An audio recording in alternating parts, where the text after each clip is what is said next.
I would think that one of the things that helped get it started was our local Good Sam Club, we're a chapter where we, when we get together, we have some jam sessions, and we wanted to bring in some people that weren't in our Good Sam chapter, and the hall was available here at Meota. And so what would it be, Lloyd, about 5 years ago when we first got started out here?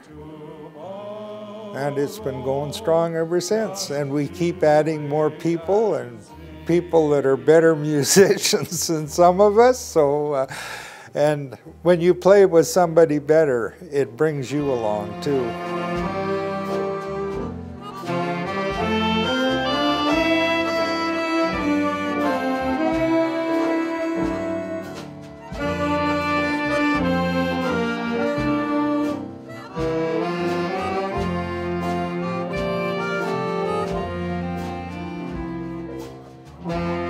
I started off very young in a community band on a tenor horn. And then when I got into high school, a friend who played the saxophone got me involved in playing the saxophone, and we set up a little school band.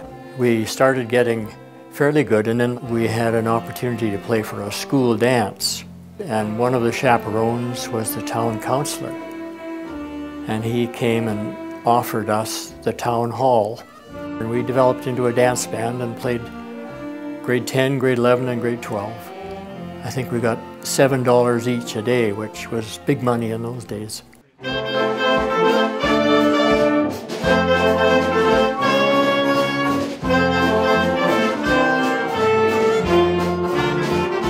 I'm 77 years old, just had a birthday. Happy birthday. Thank you. And I've been blowing the saxophone for, I suppose, about 65 years. Started with an alto and moved up to the tenor. We had a cadet corps in our high school. And if you played in the band, then you could sew a music lyre on your uniform.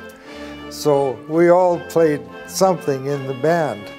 My first instrument was a cornet. I never learned much more than to play the scale on it.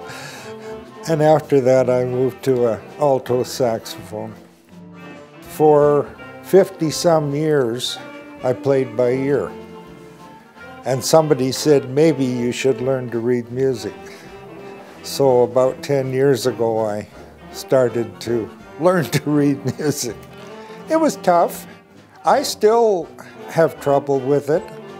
I cheat. I write the notes over the music.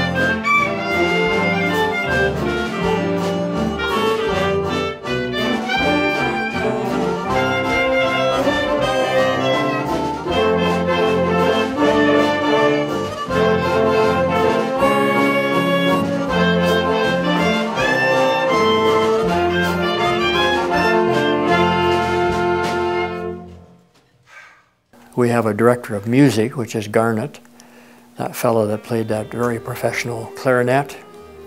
Garnet is a godsend for us because he's played in big bands. He's even played on a cruise ship. And he knows what it should sound like, and he'll keep us at it until we get it. I always played by note. Unfortunately, I think people who can play by ear have an advantage. They seem to have a better rhythm, I think, and I get the feeling that when we play by note, we're a little more regimented. Well, it's a different expression than classics. I found that after 50 years of when you do the classics, you have to play them correctly. You know, you have to watch every sound, every note that you play.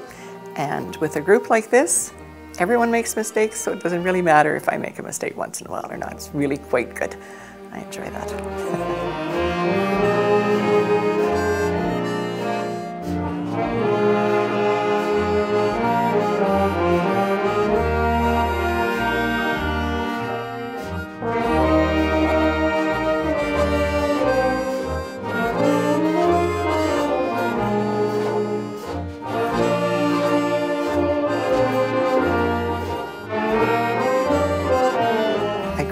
On a farm, family farm. Everyone in my family played a musical instrument of some sort by ear, and everyone else played by ear. But there came a time when my mom and dad said, it's time you learned how to play the piano properly. The first teacher I had was in North Battleford, and then I moved to Saskatoon. No, I went to Saskatoon to Dr. Lyle Guston. Got my associate teacher's degree there. And then I married and had 4 children, and after that I went back to Dr. Guston and got my licentiate degree from London, England. So I have 2 degrees.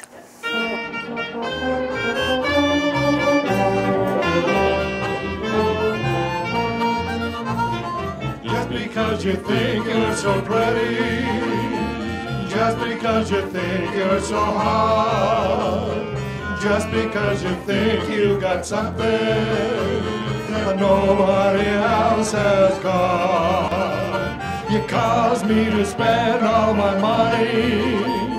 You laugh and call me old Santa Claus.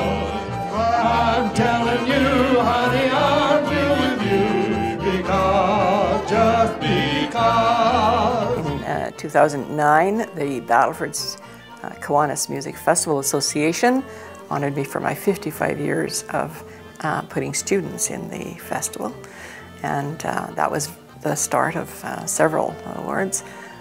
In 2010, I was chosen to go on the Wall of Fame at the Frontier Mall. Big ceremony, and the band played background music for me. That was great. And then in November, during a special time of the year called Canada Music Week,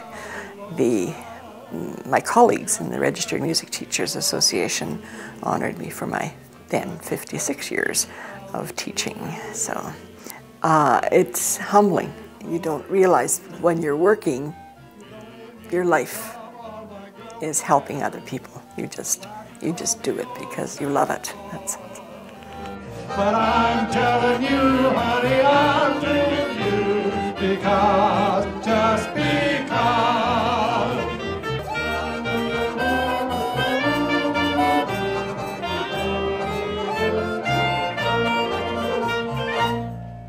Elderly people quite enjoy it.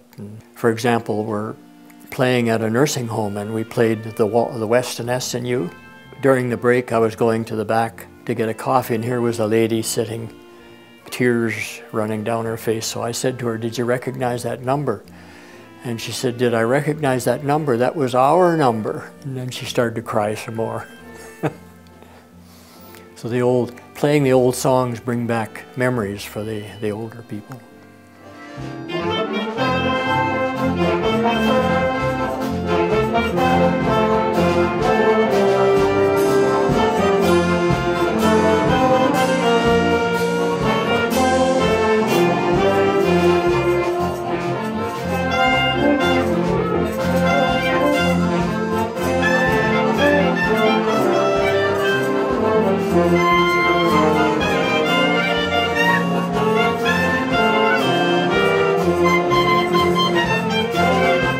We're all getting older, and it certainly gives us something to keep us young.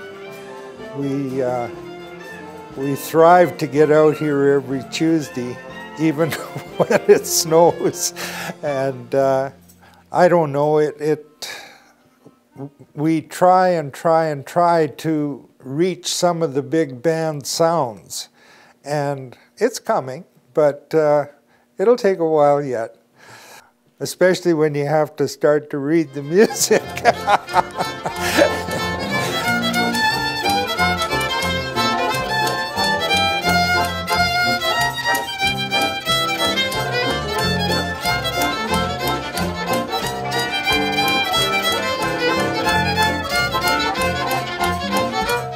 We play for various functions and nursing homes as well, if they can handle a large group like we are.